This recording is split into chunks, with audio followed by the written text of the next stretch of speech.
देखो, दो चर वाला रैखिक तीसरा चैप्टर का है, समझ में आया। इसे के का मान निकालने वाला क्वेश्चन प्रत्येक बार आते ही रहता है।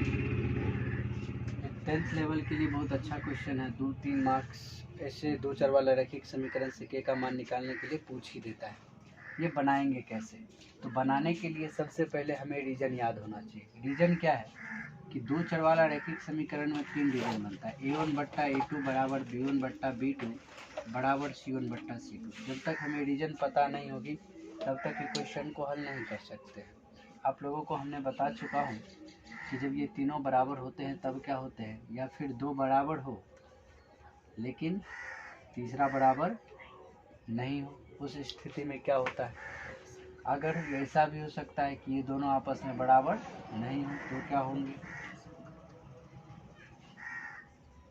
तो ऐसे ही रीजन हमें जब पता चल जाता है ना, तो ऐसे ऐसे क्वेश्चन को आसानी से बना सकते हैं। जैसे देखो, जब a1 बट्टा a2 b1 बट्टा तीनों बराबर होता है ना, तो अनेक हल होते हैं।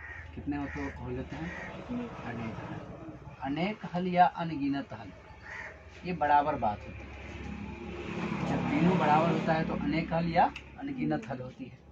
जब यह दो बराबर हो एक बराबर ना हो तो कोई हल नहीं होती है। ये आपको पता होना चाहिए कि कोई हल नहीं होती है। लेकिन जब दोनों आपस में बराबर नहीं हो, तो एक हल होता है। कितना हल होता है? हल के आधार पर एक हल होता है। तो क्वेश्चन जब पूछ दे कि जब तीनों बराबर हो उसमें कितने हल होते हैं, तो अनेक हल अनगिनत हल होते हैं। जब दो बराबर हो और एक बराबर ना हो तो उसमें कोई हल नहीं होती है। और जब दोनों बराबर ना हो तो उसमें क्या होती है कि एक हल होती है। क्या होती है? एक हल होती है। ऐसे ग्राफ भी पूछ सकता है, तो इसका ग्राफ संपाती होती है और इसका ग्राफ जो होती है जिसका कोई हल नहीं होता वो समानांतर होता है, और जिसका एक हल होता है ना वो प्रतिच्छेदी होता है। सभी बच्चे को ये बात पता होनी चाहिए कि एक नंबर में आता ही आता है प्रत्येक बार। उसके बाद ये तो हो गया हल के आधार पर, ग्राफ के आधार पर। लेकिन एक और बात है जिसको मैं बताने जा रहा हूँ, वो है सर संगत होता है कि असंगत। बाबू, जिसका कोई हल नहीं होता है ना, एक यही असंगत है, बाकी बात सब क्या होगा? संगत। ये भी संगत होगी, ये भी संगत होगी। समझ में आ रही है? तो ये दो क्वेश्चन संगत में आता है और एक क्या आता है? असंगत में आता है। ये बात हो गई। अब कहता है अनगिनत हल के लिए के का मान ज्ञात करना है। किसका मान ज्ञात करना है? के का। तो अनगिनत का हल कब होता है? तो एक चीज ज्ञान होना चाहिए कि जब a1 बट्टा a2 बराबर b1 बट्टा b2 बराबर c1 बट्टा c2 होती है। चलो ये समीकरण को आप देखो, अलग कर लो। ऐसे x प्लस 2y बराबर 3 कर लो, और नीचे में है 5x प्लस कितना, बोलो क्या? के वाई बराबर कितना? 15। चलो a1 बट्टा a2 करो, कितना हो जाएगा? इसके पीछे में नहीं कुछ हो तो 1 बट्टा 5 बराबर b1 बट्टा b2 करो। b1 कितना है? 2, और b2 कितना है? k। हो गया। अब इसी को बराबर कर दो ना, तो क्रॉस मल्टीप्लाई करो। k को 1 से गुना करेंगे कितना हो जाएगा? k। और 5 को 2 से गुना हो जाएगा। 5 गुना 2 कितना हो जाएगा? k बराबर 10। यानी कि अगर k का मान अगर मैं 10 रख दूँ, कितना रख दूँ? 10 रख दो, तो उस स्थिति में क्या होगी कि यह अनगिनत हल होगा। कितना हल होगा? अनगिनत हल होगा। किस मान के लिए? 10 मान। ऑब्जेक्टिव ऐसे दे देगा ऑप्शन में 8, बी में दे देगा 5, सी में दे देगा 10 और डी में दे देगा इनमें से कोई नहीं। तो आप आराम से क्या करना, सी में ऐसे टिक मार देना, ओ एम आर में ए बी सी और डी करके आएगा ऐसे ऐसे, उसमें घसना है। सिर्फ जैसे सी रहेगा तो सी में घस देना, इन्हें जो ए में घस देना दिक्कत हो जाएगी, ये सी में घस देना, मार्क मिल जाएगा। चलिए क्वेश्चन को नोट करो आप। देखो नेक्स्ट क्वेश्चन इसी पे है। क्वेश्चन बोल रही है के किस मान के लिए, किस मान के लिए समीकरण, अब समीकरण दे दिया गया है, कितना कितना दिया है थोड़ा लिखवाओ। तो ये समीकरण लिखवाओ, x प्लस 2y बराबर 7, x प्लस 2y बराबर 7 कॉमा, और कितना है? 2x प्लस के वाई बराबर 14। 2x प्लस के वाई बराबर कितना? 14। 14 14 है संपाति तो का के किस मान के लिए समीकरण इतना संपाति होगी, क्या होगी, संपाति होगी। एक चीज देखो, संपाति क्या होता है, आप जरा ध्यान देना। संपाति मतलब वही चीज जिसका अनेक हल होता है, उसी का ग्राफ क्या होता है, संपाति होती है। अभी अभी जस्ट बताएं। तो संपाति होने के लिए फिर हम वही काम करेंगे, दोनों इक्वेशन को उतार लेंगे। पहला इक्वेशन क्या है, x प्लस 2y बराबर 7। सेकेंड क्वेश्चन है 2x प्लस ky बराबर कितना, 14 है। इसके लिए संपाति जानना है। तो संपाति कब होती है, जब a1 बट्टा a2 बराबर b1 बट्टा b2 बराबर c1 बट्टा c2। चलो a1 कितना है 1, a2 कितना है 2, और ये a1 हो गया, नहीं हो गया, ये a2 हो गया, ये b1 हो गया, b1 कितना है 2, ये k है ना कि ये k है। अब ध्यान, बस दो ही रिलेशन से अगर हमको आ जाती है तो तीसरा रिलेशन को जानने की जरूरत नहीं होती है। क्रॉस मल्टीप्लाई कर दो, k को 1 से गुना करोगे क्या हो जाएगा k, और 2 के 2 से गुना करोगे 4, यानी कि k बराबर 4 के मान के लिए क्या हो जाएगी, संपाति हो जाएगी। नॉर्मल ऐसा ही क्वेश्चन बिहार बोर्ड पूछता है। तुम देखो क्वेश्चन में उल्टा के ऐसे ऐसे क्वेश्चन मिलती रहेगी। चलो आप लोग नोट करो आप लोग। चलिए आगे हम बढ़ते हैं। जो मेरा टॉपिक है, चैप्टर है, वो है द्विघात समीकरण। कौन सा है, द्विघात समीकरण। आप लोग इस चैप्टर से इससे पहले भी जान पहचान कर चुके होंगे, लेकिन कुछ मुख्य बातें नहीं जानते होंगे। इनके मुख्य बातें यह है कि इससे ऑब्जेक्टिव कहाँ आती है, कहाँ से आती है, और सब्जेक्टिव कहाँ से आती है। डिपेंड करता है कि 2 नंबर और 5 नंबर का क्वेश्चन और 1 नंबर का पता चल जाए तो पूरा चैप्टर पढ़ने की जरूरत नहीं है। चलो सबसे पहले जब हम घात के आधार पर समीकरण को बांटते हैं ना, तो घात के आधार पर 3 भाग में बांट देते हैं। कितने भाग में, 3 भाग। एक घातीय बहुपद, एक बहुपद का ही एक भाग है। एक घातीय समीकरण दे दो, एक घातीय समीकरण दे दो, और दूसरा दे दो क्या चीज, द्विघाती। इससे एक ऑब्जेक्टिव रहता है, जो भी बताने वाला हूँ इससे एक ऑब्जेक्टिव रहता है, द्विघातीय समीकरण। और तीसरा जो होती है त्रिघातीय समीकरण। हम इसलिए त्रिघातीय समीकरण तक ही बारे में बात किए हैं, क्योंकि आपके बुक त्रिघात से आगे बढ़ा नहीं है, और त्रिघात से आगे भी पूछता नहीं। एक घातीय समीकरण का रूप जो होता है ना, वो होता है ax plus b equal to 0। आप जरा गौर करो तो इस x के पावर में कितना है, 1 है, केवल 1 है, यानी कि घात में 1 है, इसलिए एक घातीय बहुपद कहा गया। सेकंड जो द्विघातीय होता है ax square plus bx plus c equal to 0। इसके घात में आप देखो तो कितना है, 2 है, इसीलिए इसे द्विघातीय समीकरण कहा गया। और अभी जस्ट थोड़ी देर बाद मैं एक ऑब्जेक्टिव लूँगा जो डायरेक्ट बिहार बोर्ड में भी वैसे ही पूछेगा। ये पूछेगी कि निम्नलिखित में कौन द्विघात समीकरण है या नहीं। तो द्विघात समीकरण में पावर 2 होना चाहिए, फिर भी एक घटना चाहिए, फिर एक भी नहीं होना चाहिए। द्विघात समीकरण का रूप होता है जो ax cube plus bx square plus cx equal to plus d equal to 0।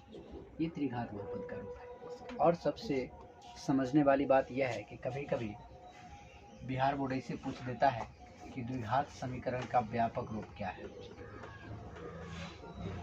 क्योंकि हमें मुख्य बात द्विघात पर ही चाहिए।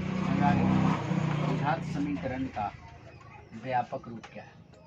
अब देखो द्विघात समीकरण का व्यापक रूप क्या होता है। ये जो हमने लिखे हैं ना, ax square plus bx plus c equal to 0, ये द्विघात समीकरण का व्यापक रूप। कौन रूप होता है, व्यापक रूप, जिसे मूल रूप बोलते हैं। जैसे किसी इंसान का चेहरा एक प्राकृतिक वाला दिया होता है, कोनो आदमी का फेयर लवली वाला होता है, अंतर होता है। ये व्यापक रूप है, वही प्राकृतिक का जो दिया हुआ है। ए बी ये दोनों जो है ना, वो वास्तविक संख्या है। क्या है, वास्तविक संख्या। सी भी वही है, वास्तविक संख्या है। और ये जो आप देख रहे होंगे x, यह एक अचर संख्या, सॉरी चर संख्या। क्या है, चर संख्या। अब हम इसी को चीर फाड़ करेंगे, यानी कि चीर फाड़ करने का मतलब कि इससे रिलेटेड कैसे क्वेश्चन आता है। मैंने आपको बता दिया कि द्विघात समीकरण का रूप ये होता है। एक क्वेश्चन और पूछता है कि द्विघात बहुपद का अधिकतम घात कितनी, द्विघात समीकरण का अधिकतम घात कितनी होती है। तो द्विघात समीकरण का जो अधिकतम घात की बात करें ना, अधिकतम घात वो घात 2 क्या होगी। कोई भी समीकरण देख लो, जैसे देखो 4x³ + 6x² + 7h + 9, इसमें अधिकतम घात पूछेगी तो देख लो ना, सबसे अधिकतम घात किसका है, 3 है, इसका मैं मार देंगे। ऐसे ही करके अगर कितना बड़ी घात और मुझे वह बात पता हो, समीकरण को देख लेते हैं और उस समीकरण में सबसे बड़ा संख्या कौन होता है, नीचे में ऑप्शन दिया रहेगा, उसको मार देंगे, एक ऑब्जेक्टिव आ जाएगा। यानी कि समीकरण के घात के आधार पर भी एक ऑब्जेक्टिव रहती है। आप लोग नोट करो फटाफट से, जल्दी, जितना जल्दी हो सके उतना जल्दी नोट करो। देखिए, उम्मीद करते हैं कि लिख लिए होंगे। आगे बढ़ते हैं। आगे क्या इससे क्या क्वेश्चन आती है वो ध्यान दें। जब आपको यह द्विघात समीकरण दे दिया जाए ना, इससे 3-4 प्रकार के क्वेश्चन पूछी जाती है। समीकरण इस रूप में आपको दे दिया रहेगा जी, ये दिया रहेगा। सबसे पहला क्वेश्चन ये आएगी कि विवेचक ज्ञात कीजिए। क्या ज्ञात कीजिए, विवेचक, जिसे कहते हैं डिस्क्रिमिनेंट। क्या कहते हैं, डिस्क्रिमिनेंट।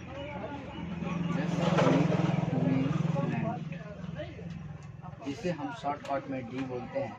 और डी बोलेगा विवेचक ज्ञात करने के लिए, तो डी बराबर फॉर्मूला क्या होता है, b² - 4ac। ये बोल देगा ज्ञात करने के।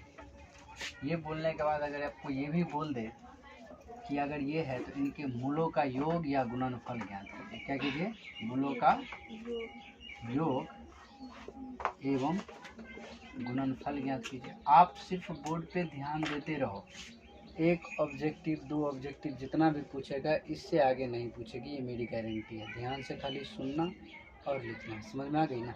इससे ऑब्जेक्टिव नहीं पूछती है आगे। मूलों का योग एवं मूलों का गुणनफल पूछ दे तो गुणनफल पूछ देगा तो कॉमा में रहेगा। अगर गुणनफलों का अनुपात पूछ देगा तो अनुपात में रहेगा, है कि नहीं, अनुपात पूछ सकता है। तीसरा नंबर, मूलों की प्राकृतिक पूछ सकती है कि बताओ मूलों का प्राकृतिक कैसा है, मूलों का प्राकृतिक कैसा है, कैसा है, समझ में आ रहा है। और एक क्वेश्चन ऐसे इस टाइप से पूछता है, बस एक क्वेश्चन लूंगा और सारा का सारा पार्ट बता दूंगा आपको कैसे पूछा जाता है। या नेक्स्ट क्वेश्चन ये पूछ सकती है कि समीकरण का मूल समान है। मूल क्या है, समान है। अगर जब भी मूल आपको समान बोल देना, दिमाग में बैठा लेना और डी बराबर क्या कर देना, 0। अभी मैं बताऊंगा, जब तुम डी निकालोगे तो 3 रिजल्ट आएगी। डी निकालेगा तो कितना रिजल्ट आएगी, 3 रिजल्ट आएगी। एक तो होगी कि डी बड़ा होगा 0 से, और सेकंड होगी कि डी बराबर हो जाएगा क्या चीज़, 0, और थर्ड जो होगी वो डी से छोटा हो जाएगी। जब डी बड़ा हो जाएगा ना 0 से, तो मूल वास्तविक, मूल क्या हो जाएगी, वास्तविक और असमान। वास्तविक और क्या हो जाएगा, असमान हो जाएगी। अगर डी बराबर 0 होगा तो मूल तो वास्तविक होगा, मूल क्या होगा, वास्तविक तो होगा, लेकिन 0 जब आ जाता है ना तो मूल हो जाता है वास्तविक और समान, वास्तविक और समान। आपसे ये भी क्वेश्चन पूछी जा सकती है कि मूल वास्तविक और समान कब होती है, तो डी बराबर 0 होने पर। क्या चीज़ होने पर, डी बराबर 0 होने पर। अगर डी 0 से छोटा हो जाए, यानी कि निगेटिव आ जाए, तो इसमें कोई हल नहीं, कोई हल नहीं, कोई हल नहीं होगा, और ना ही मूल वास्तविक होगा, कुछ भी नहीं, समझना ना।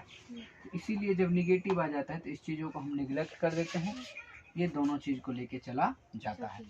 अब हम बताएंगे कि विवेचक कैसे निकाला जाता है, मूलों का योग कैसे निकाला जाता है, गुणनफल कैसे निकाला जाता है, मूलों का प्राकृतिक कैसा होता है, मूल समान है तो उस स्थिति में क्या करते हैं। पार्ट बात मैं बता रहा हूँ। पहले ये चारों का चारों क्वेश्चन को आप नोट कर लीजिए। ये मूल समीकरण देके और समीकरण में जितना चीज़ मैंने टॉपिक लिखा वो टॉपिक को लिख लो और यही से क्वेश्चन आएगी। एक क्वेश्चन मैं लेता हूँ यहाँ से और सारा का सारा चारों चीज़ पांचों चीज़ कैसे निकाला जाता है ये मैं निकाल के दिखाता हूँ। आप इसे नोट करो फटाफट, जितना जल्दी हो सके नोट करो। देखो ये सारा का सारा चीज़ तो लिखा दिए, योगफल लिखा दिए, गुणनफल लिखा दिए, विवेचक लिखा दिए, मूल के बात कर लिए।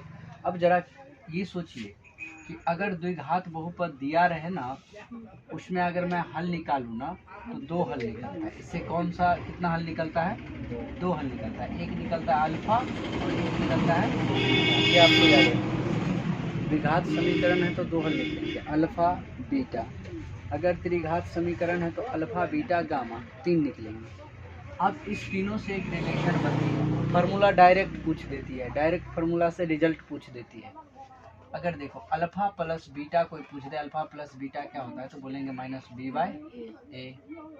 अगर कोई पूछ दे बताओ अल्फा इंटू बीटा क्या होगी तो भाई सी बाई ए। अब सर ये बी कहाँ से आया तो देखो बी यहाँ से आया है, इस समीकरण से ये बी हो जाता है, ये सी है और ये क्या है ए है, तो ए दोनों के बट्टा में तो ए है, ऊपर वाला बदलता है। अगर अल्फा प्लस बीटा बोले तो माइनस बी बाई ए लगा के निकाल देना, अभी ऑब्जेक्टिव बता रहे हैं।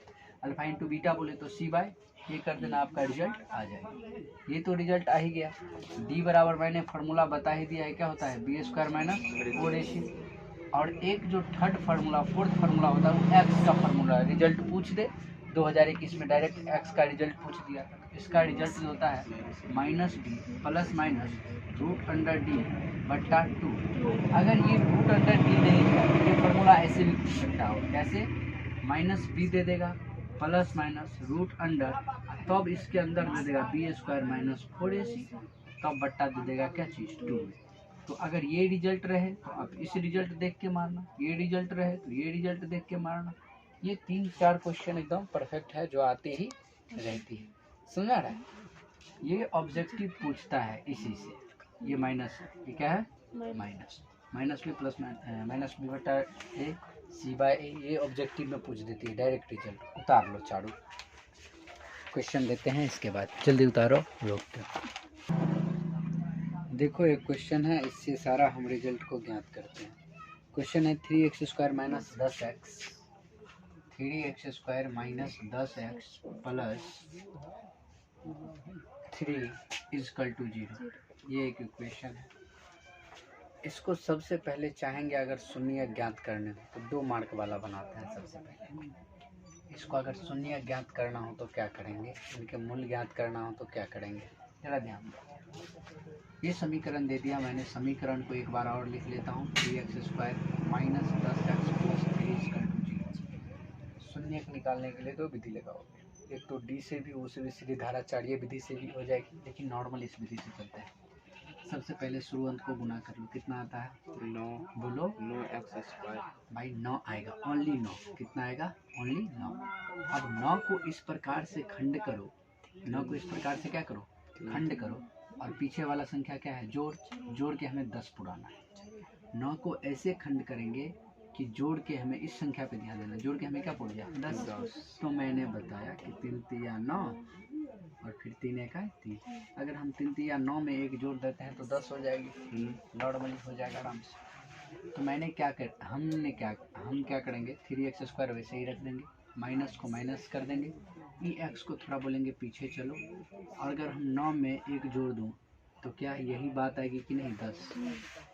अभी प्लस 3 था, मैंने प्लस 3 इक्वल टू रख दिया 0। अब कुछ नहीं, यहीं से खेल हो जाएगी ख़त्म और आराम से समझ जाओगे, रिजल्ट आ जाएगी दोनों मूल। कैसे ध्यान 3x स्क्वायर को 3x स्क्वायर रहने देना, माइनस एक्स को 9 से करेंगे माइनस 9x हो जाएगी, माइनस एक्स को 1 से करेंगे माइनस एक्स हो जाएगी, प्लस 3 इक्वल टू क्या हो जाएगा 0। 2 मार्क्स के लिए बता रहे हैं, 2 मार्क रखा हुआ है, अगर ये जान जाओगे तो ये टॉपिक जान जाओ, फिर 2 मार्क 1 मार्क आराम से मिलती है।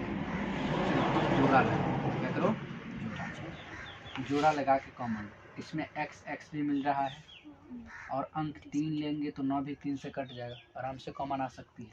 तो हमने 3x कॉमन ले लिया, कॉमन लेने का अर्थ जानो। अभी 3 ये जो 3x स्क्वायर है ना, 3x x क्या है 2 है, बट्टा में क्या है ये 3x कॉमन लिया, अब x से ऐड कर दिया, 3 से 3 बचेगा क्या, x।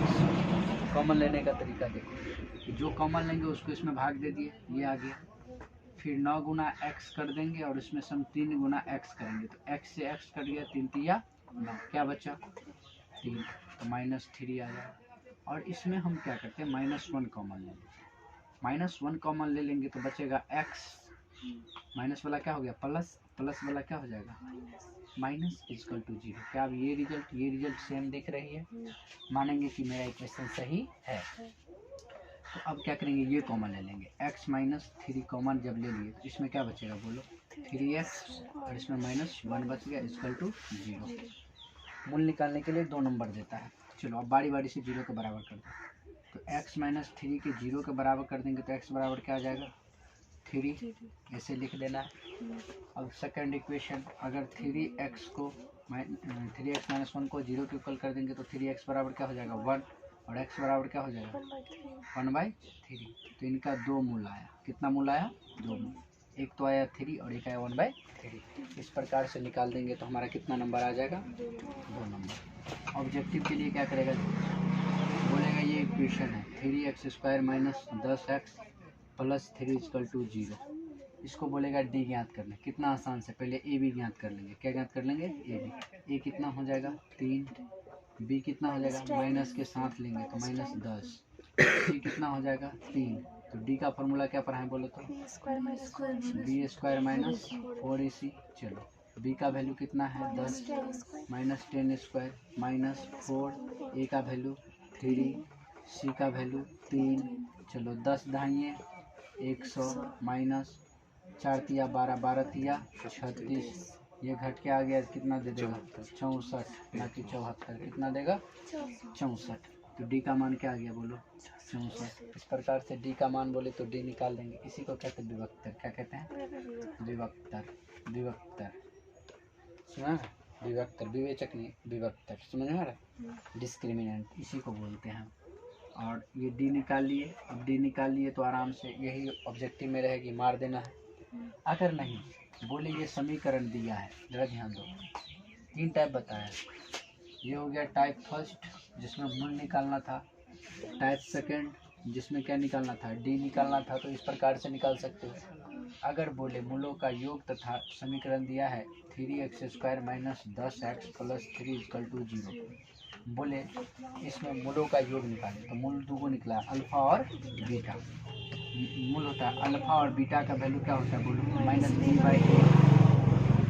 चलो माइनस बी का वैल्यू कितना है -10 है, ये तो फार्मूला वाला माइनस हो गया और ये अंक वाला माइनस आ जाएगा। बट्टा में ए का वैल्यू कितना है 3, तो बोलो माइनस माइनस क्या हो जाएगा +10/3। तो अल्फा प्लस बीटा क्या गया 10/3, ये निकाल लेना, ऑप्शन में रहेगा, ऑब्जेक्टिव में मार देना। थर्ड आएगा alpha into beta, alpha into beta का फॉर्मूला क्या होता है C/A होता है।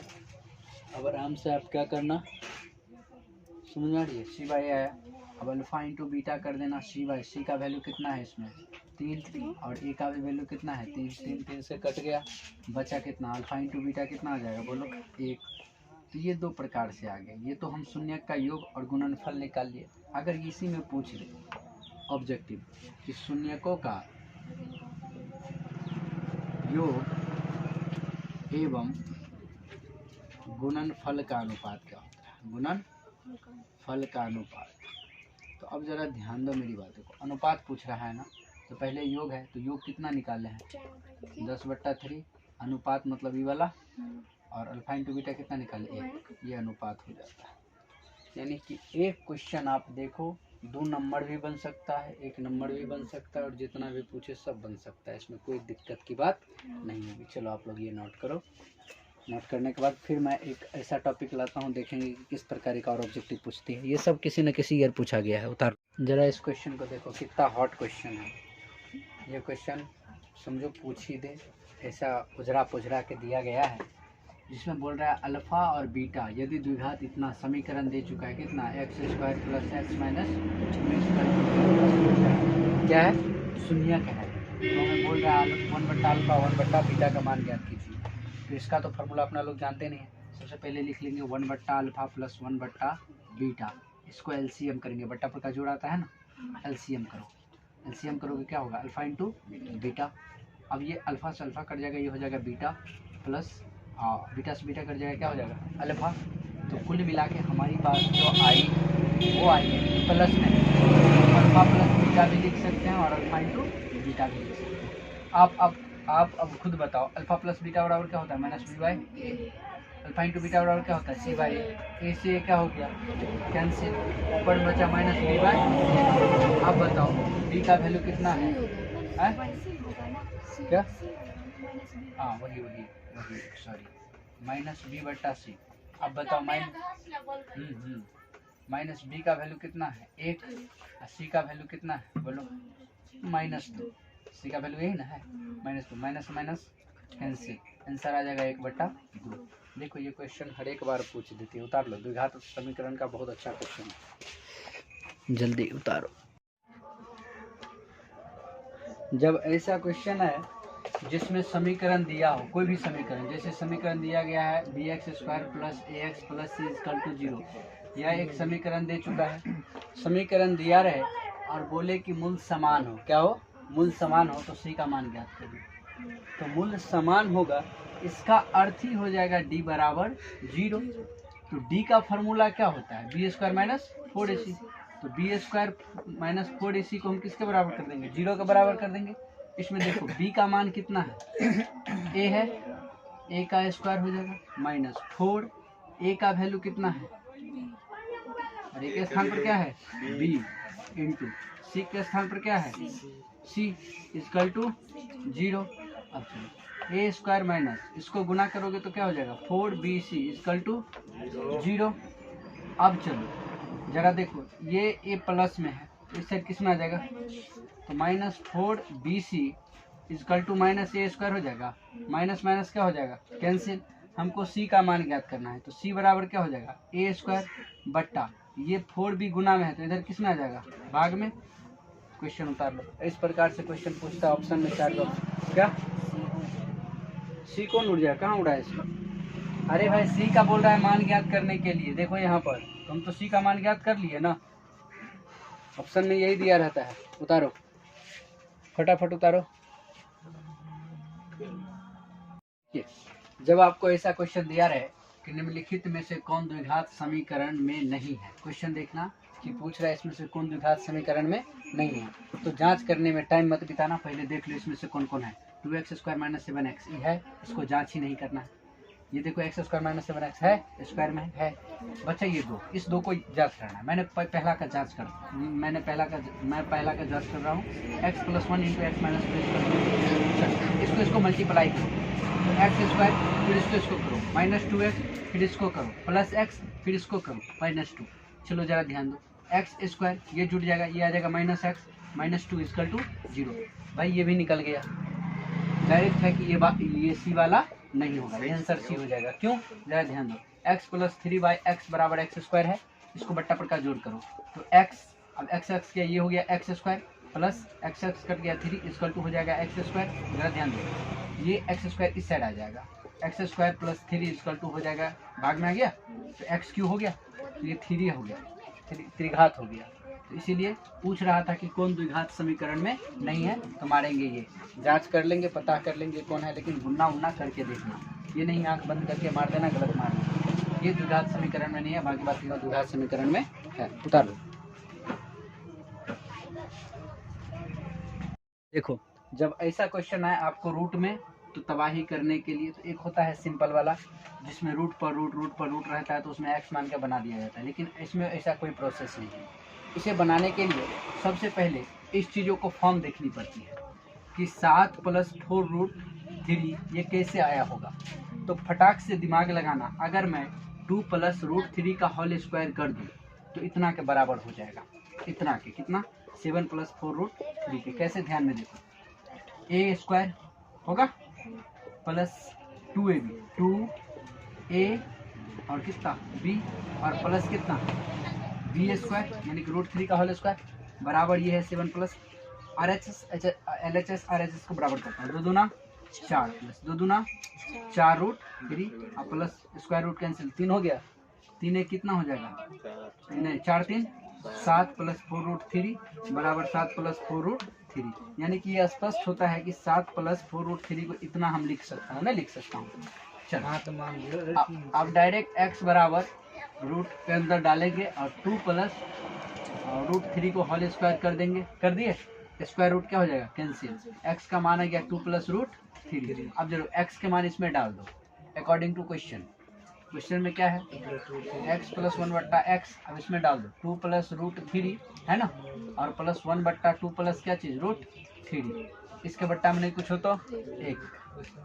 एलसीएम करो, एलसीएम करोगे कितना आएगा, 2 प्लस रूट 3 2 प्लस रूट 3 आ जाएगा। अब ये कट जाएगा तो ये स्क्वायर हो जाएगा, 2 प्लस रूट 3 का स्क्वायर हो गया, और प्लस ये कट जाएगा तो 1 ही देगा। अब जरा ध्यान दो, इसको स्क्वायर तोड़ दो, स्क्वायर तोड़ो क्या होगा, 4 प्लस नहीं सॉरी ए स्क्वायर प्लस क्या चीज़ बी स्क्वायर प्लस 2ab होगा। अरे 2ab होगा ना, कितना हो जाएगा 2a और b और प्लस 1 हो गया। अब बट्टा में जो है सो 2 प्लस रूट 3। जरा ध्यान दो, 2 दूना 4 प्लस 3 प्लस 4 रूट कितना 3 प्लस 1 बट्टा 2 रूट 3।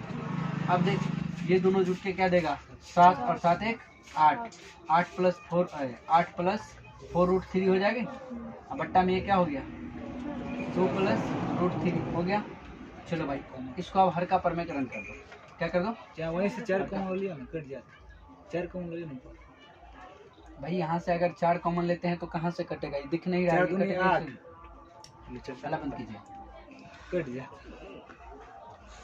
8 प्लस 4 रूट 3 बट्टा 2 प्लस रूट 3।